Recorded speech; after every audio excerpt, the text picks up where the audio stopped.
Webale kwekumira ku UBC TV akadde kalipota Embeera y'obudde omwajuzi nze Juliet NANTEZA.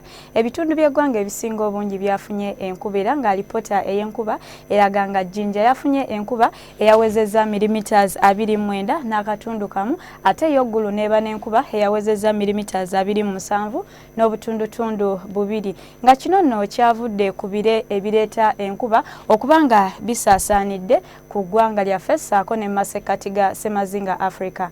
Kumacha tusuubira okera n'akasana okwaka ate nga bwe kakubakubamu bitundu by'eggwanga ebisinga obungi okuggyako Gulu, Kampala ssaako n'embizinga ebyennyanja Nalubale nga yo tusuubirayo enkuba entonotono ate olw'eggulo ebitundu by'eggwanga ebisinga obungi tubisuubira okubaamu enkuba entonotono okuggyako Mubende, Moroto ssaako ne mu nsozi ez'Ekabale nga yo akasana tukasuubira okwaka ate nga bwe kakubakubamu.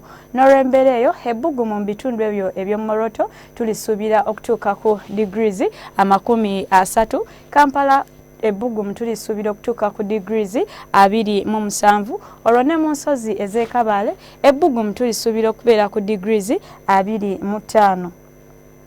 Kubiga ebimu ebyebunaayira Nairobi, Dubai ssaako ne mu New York tusuubira akasana okwaka ate ng'ewamu bwe kakubakubamu nga yo mu Dubai ebbugumu tulisuubira okutuuka ku degrees 44 ate yo mu Paris ssaako ne mu London tusuubirayo enkuba. Nsigadde nze NANTEZA Juliet weekumire ku UBC TV.